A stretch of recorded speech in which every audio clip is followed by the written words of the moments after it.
You're listening to Read the Damn Book, and this is episode number 6.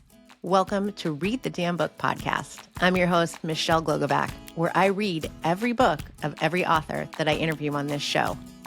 This is a spinoff of the Webby-nominated My Simplified Life podcast, where we go behind the scenes. I don't just want to hear about the book. I want to hear about the author, the human being behind the words that we all fall in love with. Here, you're going to hear directly from the authors what their journey through life has been like, their journey through writing their book, and some behind the scenes on every book. So let's get started and read the damn book. Hey friends, welcome back to another episode. I'm your host, Michelle Glogovac, and today I have the most incredible human being. Dr. Terence Lester is joining me. It is his pub day of his memoir, From Dropout to Doctorate, and he is the most incredible person. We're talking not only about his journey, what it's like to be homeless and unhoused, what really goes on behind the scenes with anyone who is experiencing homelessness. And it's eye-opening because you're going to get a fully different perspective. I certainly did. And I definitely cried tears because we also talked about our children and today and what is going on and what we can do to face the world that we all live in. This is a big episode that I am so proud to have gotten to have this conversation with Dr. Lester, and I know you're going to enjoy it too. Good morning, Dr. Lester. Good morning. How's it going? Oh, it's so good. I have been impatiently waiting for this day, probably for close to a year since I found out you had a book coming out. A year? Wow. I am so honored. And I have to ask you, like I always, like I've been flipping the script a little bit. What made you want to bring me onto your podcast? I think that as I was telling you before we started recording, you're just a genuinely good person. And it's not that we're lacking good people, but I think that we need to hear more from them. I feel like the way you show up is just in such a kind and decent way that we aren't seeing many people being kind and decent. And the word that keeps coming up in a lot of the conversations I have is humanity, that we're just losing the humanity. And I think that's a big topic for you in what you do, in what you promote, in your nonprofit, in your story, that Yeah. we're missing the humanity when we look at other people, and Yeah. and that erases the empathy, the compassion, everything else that goes into it, because we're not seeing people. We're just Yeah. seeing whatever we want to see. So I just wrote something in the car um, that I want to read. It says, love unapologetically, love in the face of injustice, love as an act of resistance, love because the world is better with compassion than hate, love because it is an ethic, not a chore, love until human rights are respected and not violated, love until protest no longer has to be the language of the oppressed.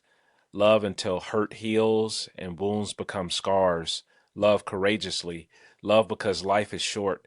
Love without prerequisites. Just love. And no matter what, don't ever stop loving. Mm, I feel like you just took us to church. No, I mean, it's by all means, like I'm deeply honored, but not perfect. But what I've learned throughout my life is just, I want to live my life as a conduit. You know, I learned from, one of my mentors early on that there are two types of people in the world. There are accumulators and there are distributors, right?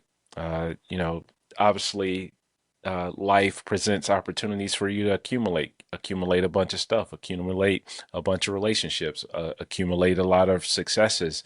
Only at the end of life, when he was telling me this, to downsize, to get rid of all of it, and to realize that life is more meaningful when you live as a distributor, someone who stewards their resources in a way where they can be a blessing or uh, practice this embodied sense of goodness to the world around them. So like when you see an unhoused neighbor, it's not coming from the lens of it's all about me, myself, and mine. It's if I have extra to share a meal, I know I'm what I do for my neighbor, I'm also doing for myself. If I see someone who is battling or suffering, right? That my kindness is not a chore, but it's an overflow or outpouring of me realizing that I am to be grateful for the things that I have, like a conduit, like a conduit of goodness, a conduit of kindness, a conduit of love, and I that's just how I want to live my life. It's not to say that I'm a perfect person, but it's to say that if I'm going to show up, I'm going to show up with my whole heart. So, how's that for an intro? I love that. I love it because I feel the same way. I mean, none of us are perfect. Anyone who claims that they're perfect is obviously not perfect. But Right, right. it's just like anyone I say who claims that they're authentic and says, I'm authentic. This is my authentic self. Then you're not. Because if you have to say it, then you're Mm, not. If you just show mm, up and you are who you are and no one has to question who you are, that you mm. are the same person at the grocery store, that you are at the school pickup line, that you are on a podcast, then you are your authentic self and you don't need to shout it from the rooftops. And I think that applies Mm. to kindness and decency. And it's a lost almost art right now because Yeah, the decency is being stripped away. There's, everything is me, myself. What's in it for me?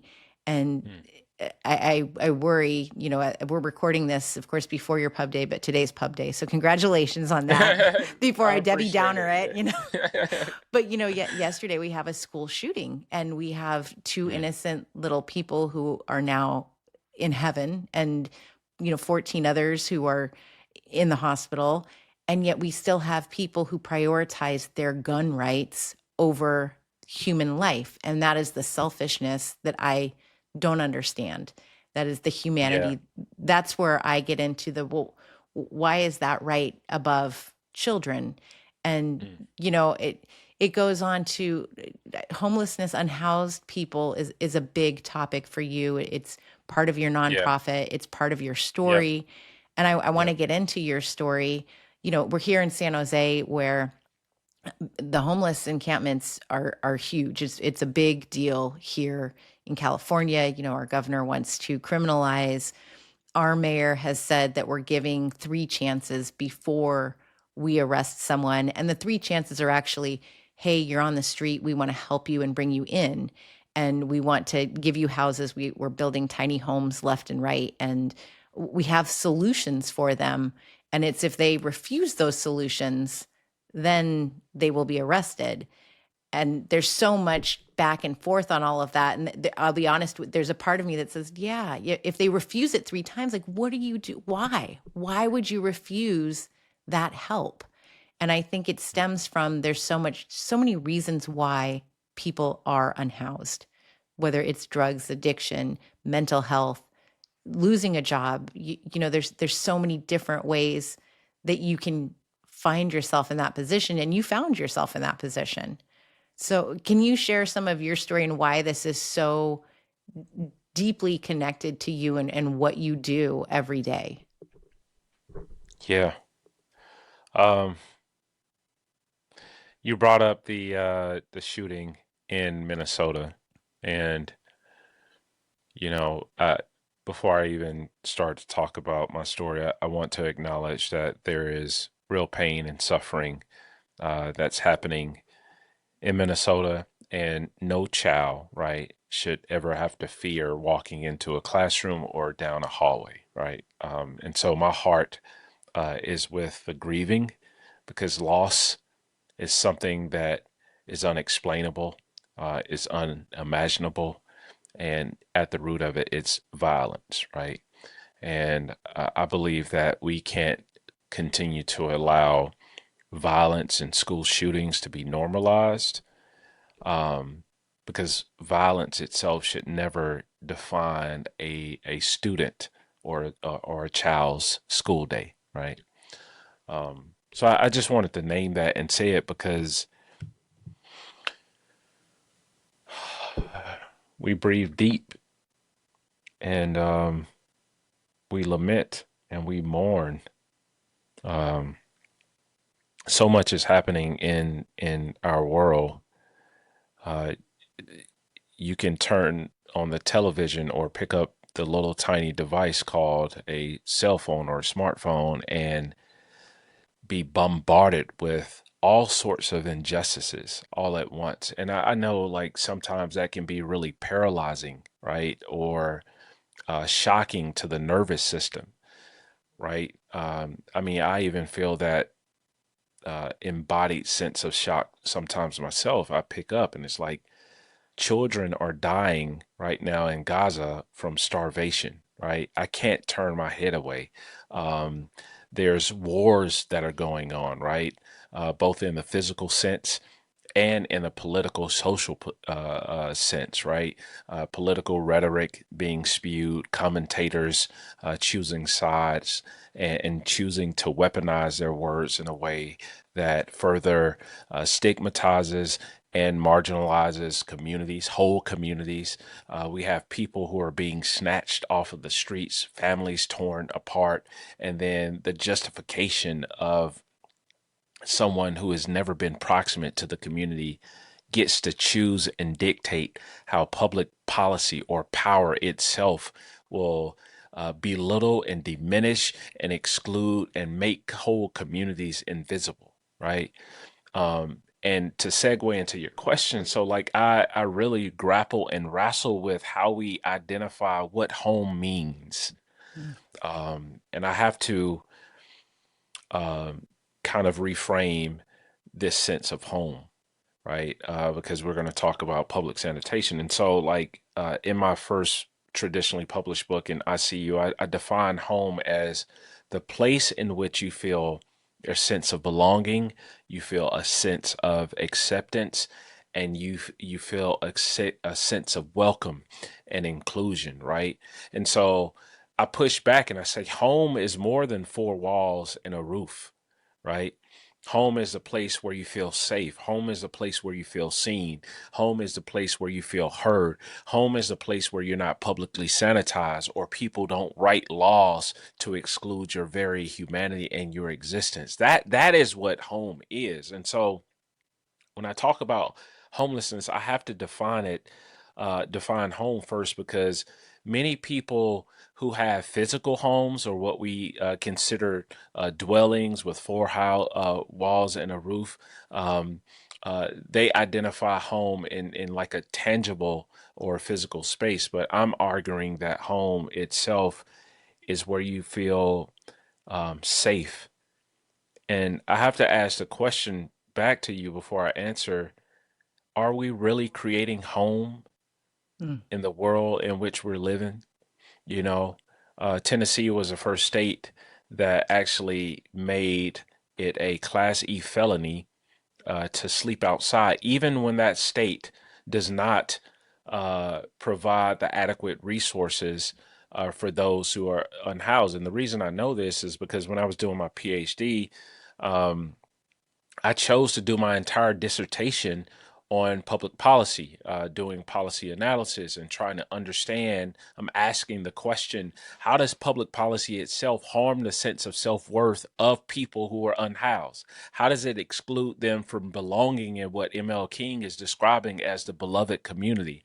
And in a real sense, does the unhoused community even have a critical analysis of what public policy is? Because when you look at talking heads, or people who occupy spaces where decision making can happen, they're not operating from a stakeholder approach for decision making. They're not including everybody in the whole conversation, right? They're not including the EMTs or the grassroots organizations or the people who are actually going through the experience.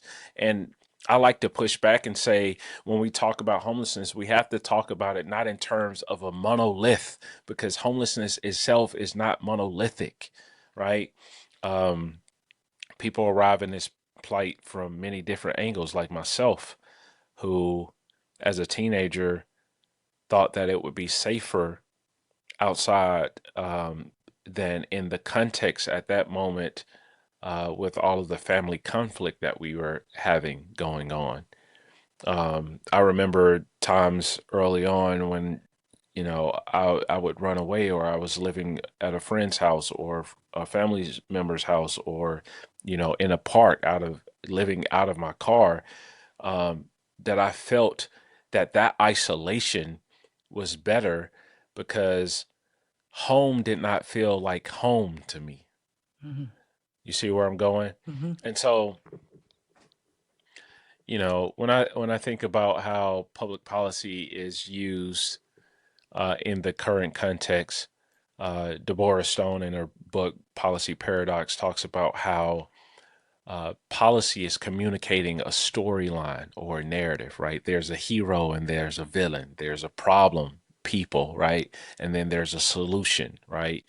And the ways in which we use punitive measures to dictate and define a group of people without ever being proximate to that group, without ever hearing the stories or knowing why people might choose outside versus going into a shelter that will only last for 60 days, and then it's communicated to the general public as if this is something permanent, right? How people actually find community, right? Outside versus being somewhere in an isolated state.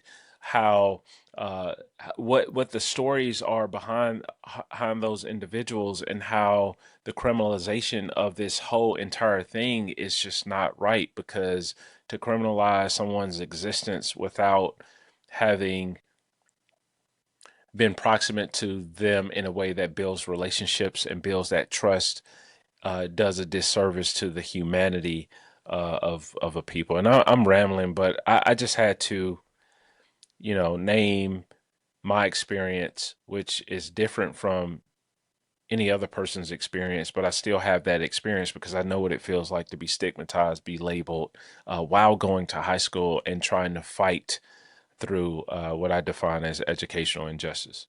This is why I wanted to have this conversation because I feel like you open eyes and minds. I'm sitting here going, oh, I haven't thought of these particulars when it comes to homelessness. And, I only see what's being done. I have not been homeless. I've been blessed, and uh, there probably have been times where I should have left home as a young person. But 17, I got out and went to college and said, okay, I'm never moving back. Um, Mm. but to hear these words from you, it makes me pause and reflect. And I really hope that it's making listeners do the same. And that's why I wanted to have this conversation with you, because you bring a perspective that is unique and that I think many don't look at, no matter what side you're on of it. That we need to have these conversations, and we need to make decisions from a more whole picture type of thing versus, this is I'm the mayor and this is what I think should happen, or I'm the suburban mom and this is what I think should happen. We're not getting all of these different perspectives, including from those who are affected. Hmm. Yeah. And then, so a couple of things. Like I was one of the largest groups of the unhoused community are not even adults. Mhm. They're children and youth, right? And the reason I know this, I mean, data proves it, right? As over 1 million youth and children on any given year that may end up unhoused. When they did a point in time count here recently, they said homelessness was increasing. I mean, there are more homeless or unhoused youth in the city where I am, which is Atlanta. 12,000 was the last count, right? According to McKinney-Vento. But when you do adults point in time count on the actual streets, it's a lot lesser, right? And students who are literally showing up in school, they walk in class and they can't connect with a lesson because they woke up in a shelter, or maybe their family is living in a car, or maybe they didn't eat a meal since the prior day because they didn't have access to that, right? And so, in a real sense, they are dealing with not only the social um, barriers, but that causes them not to connect with the lesson. I know that because I live that, right? Um, I was talking yesterday with a person, and she was trying to understand how I was connecting policy to trauma and trauma to policy and things like that. And so, like, I talk in the book about the framework, right, of how there's historical trauma, right, as described by Dr. Joy DeGruy in her book, Post Traumatic Slave Syndrome. This is like historic trauma, right, from systemic oppression, white supremacy that created public policy like redlining or stop and frisk, or all of these things that targeted groups, right? Redlining itself concentrated poverty in whole communities, black and brown people suffering, not having access to be able to purchase homes, right? And all of these different things, which creates the living conditions, right? The living conditions then in turns produces the trauma, right? Dr. Knowles argues that we shouldn't even be separating the word poverty from trauma, because poverty itself is a form of trauma, right? And then that produces the outcomes.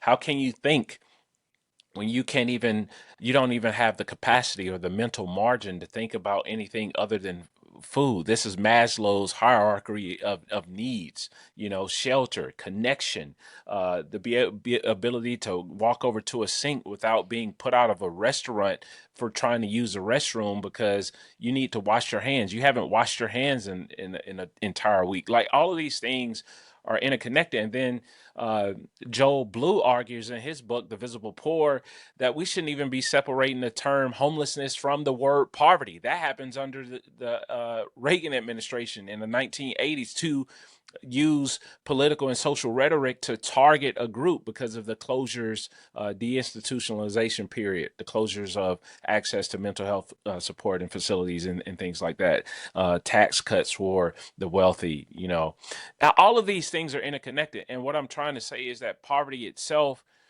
is is more than just economics. Poverty is social. Poverty is spiritual. Poverty is emotional. Poverty is occupational. Poverty is environmental. Poverty is physiological and psychological. Poverty is is all of these things.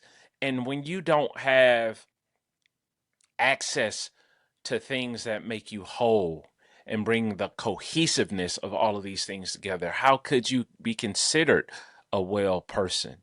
How could you even talk about stability, right? Mhm. But what happens is the narrative around these things produces the punitive punishment. The social stigma frames the mind to suggest that this neighbor should be othered in a way that they should be discarded, displaced, removed, banned, penalized, placed in jail. How could you be socially harmed for not having anywhere to go? That doesn't even make sense, right?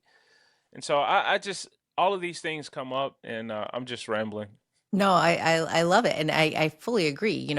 We here in California, I've been diving into this more and more. The mental health hospitals, we don't have enough beds, period.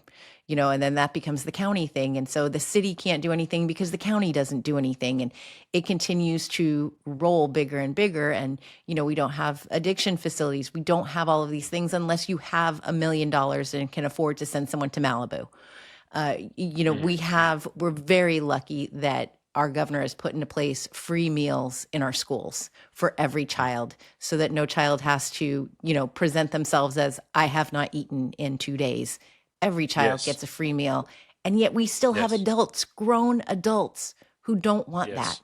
And that's the part that Mm. baffles me. What harm is it that we are feeding our children, every single one of Yeah, them? yeah, yeah.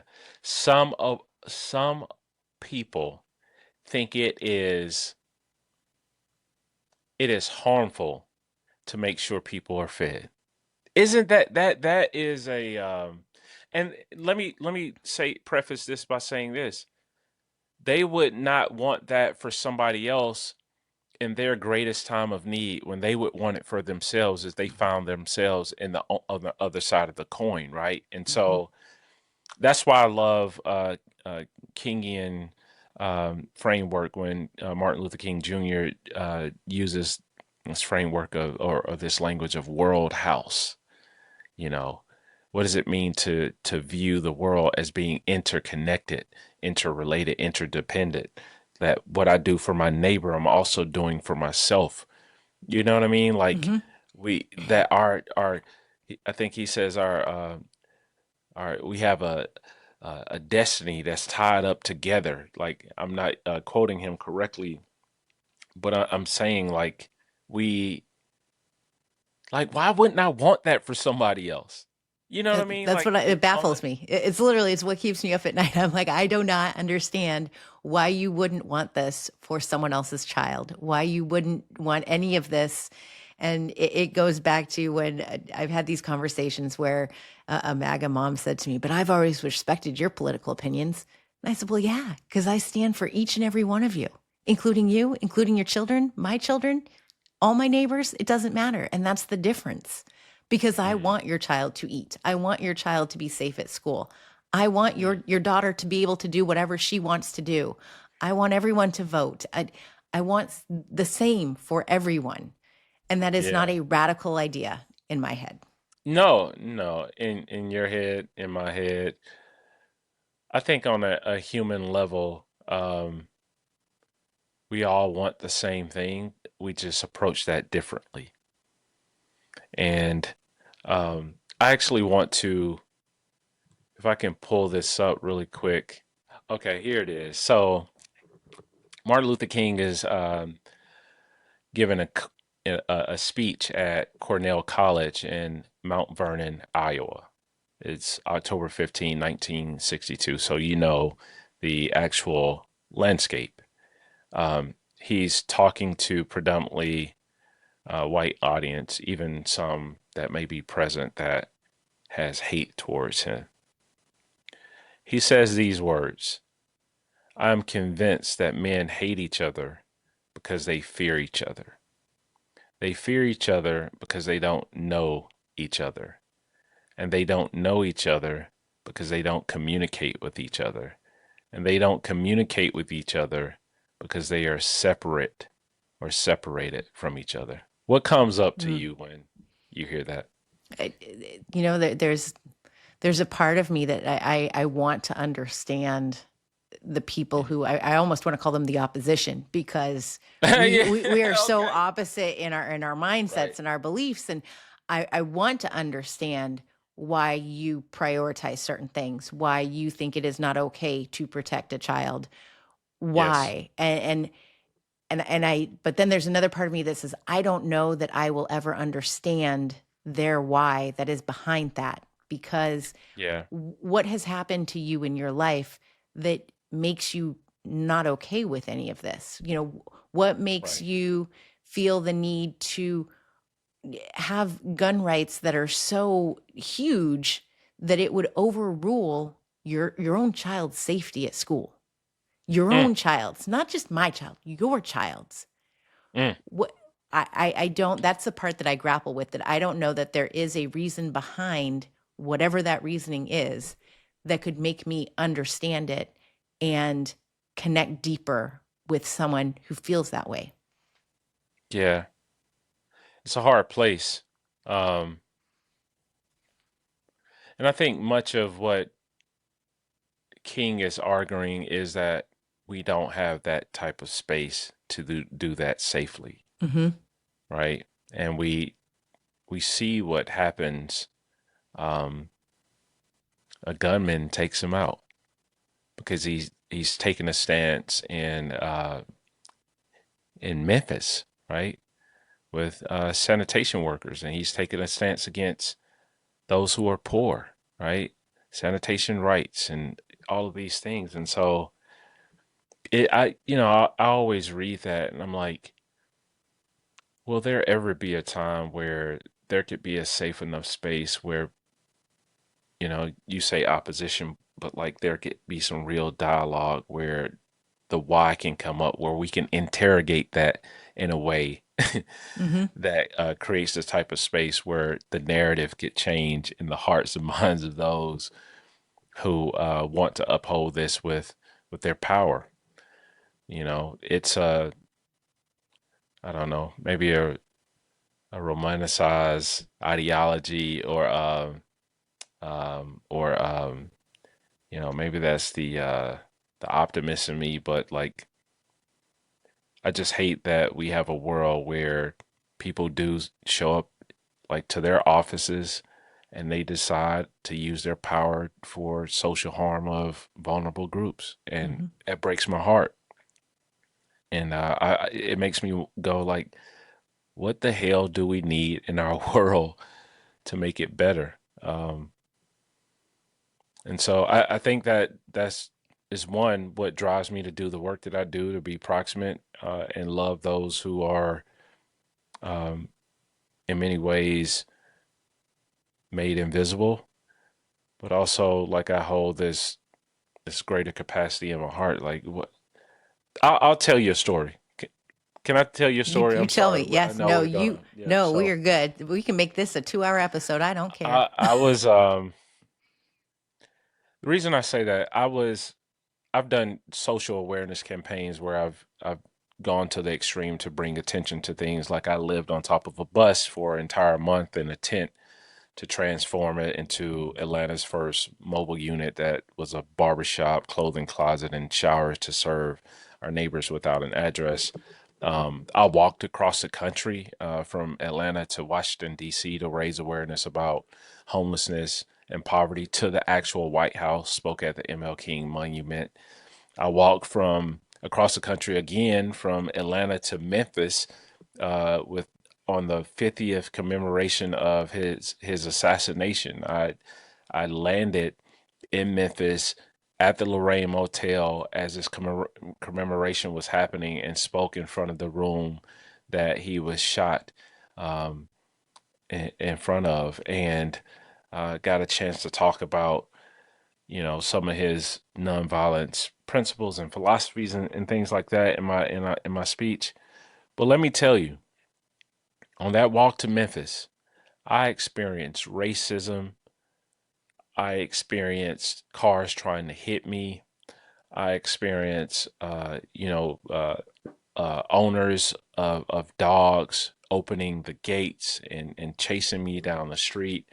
I remember walking through parts of Alabama and people yelling out, uh, "Boy, you better be safe out here." And I mean the whole nine, with all of the some of the language that mimics what was going on during Jim Crowism and all of those things.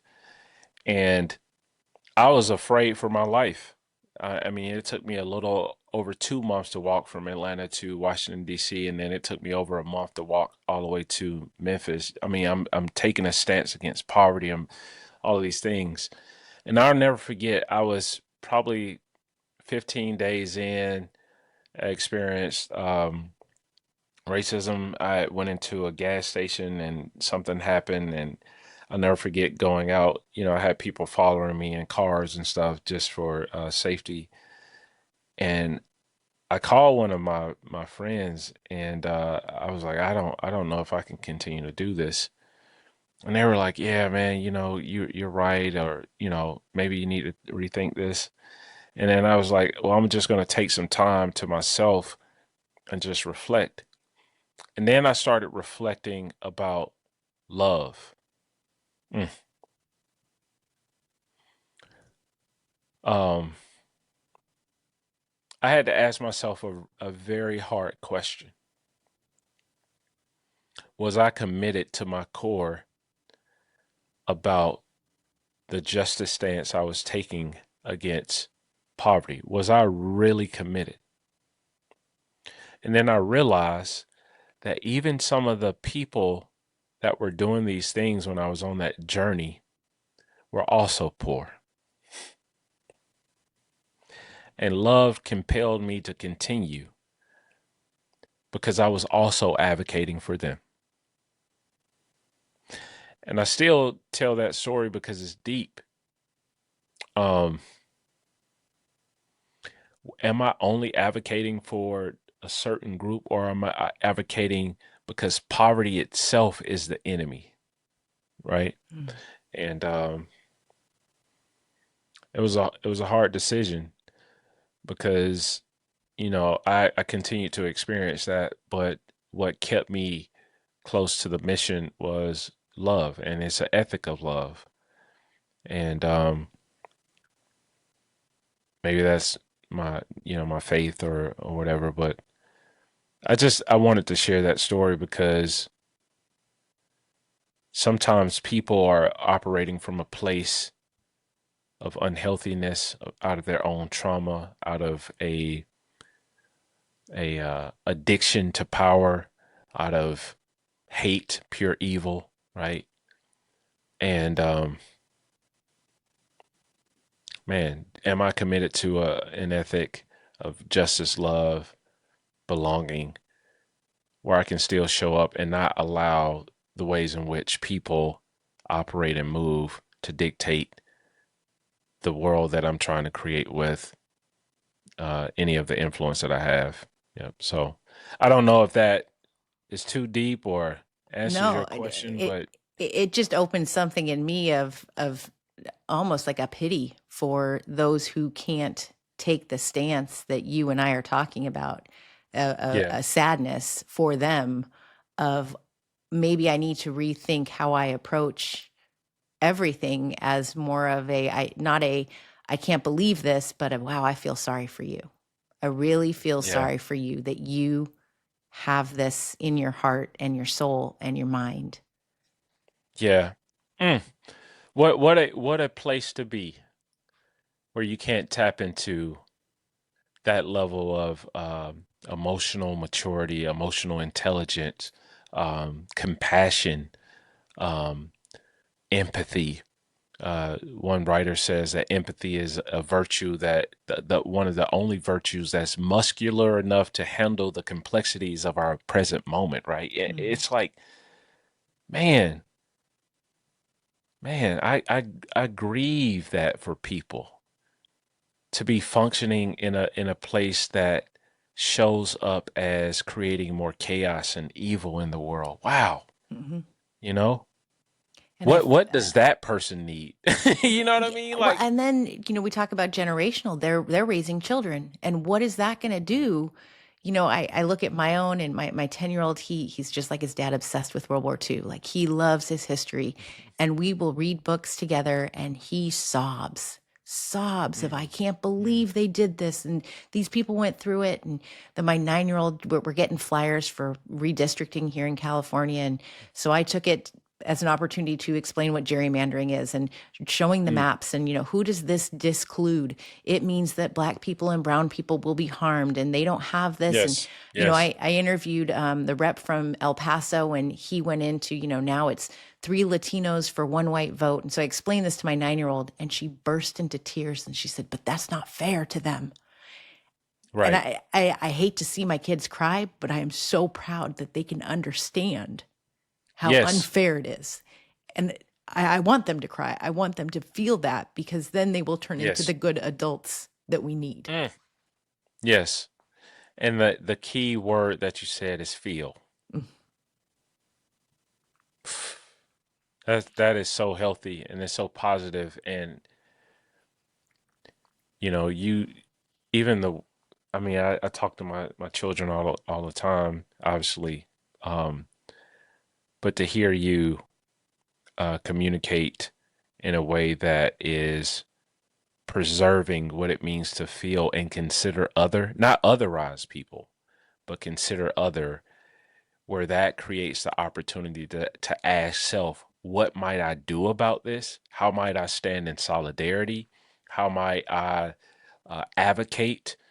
Use my privilege, my platform, my everything to ensure that my neighbor has access to the same things that I have access to. That is how we create a more beautiful world. And if that means standing in resistance, right, Mm-hmm.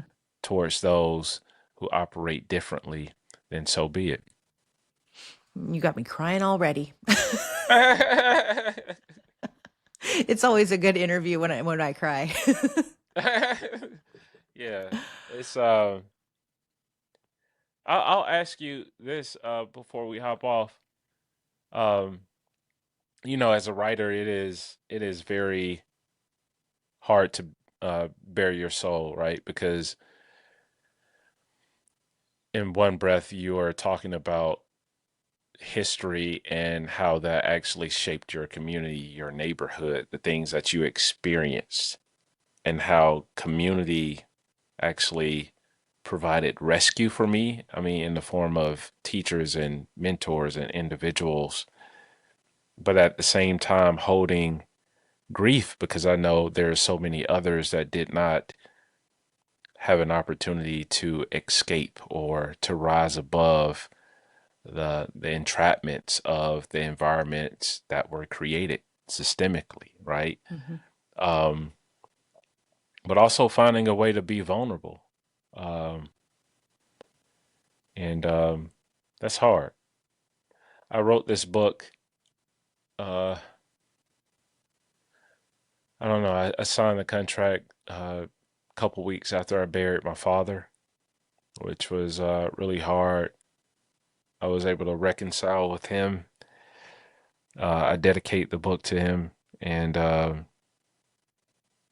don't know. A part of it allowed me space to grieve and to be truthful.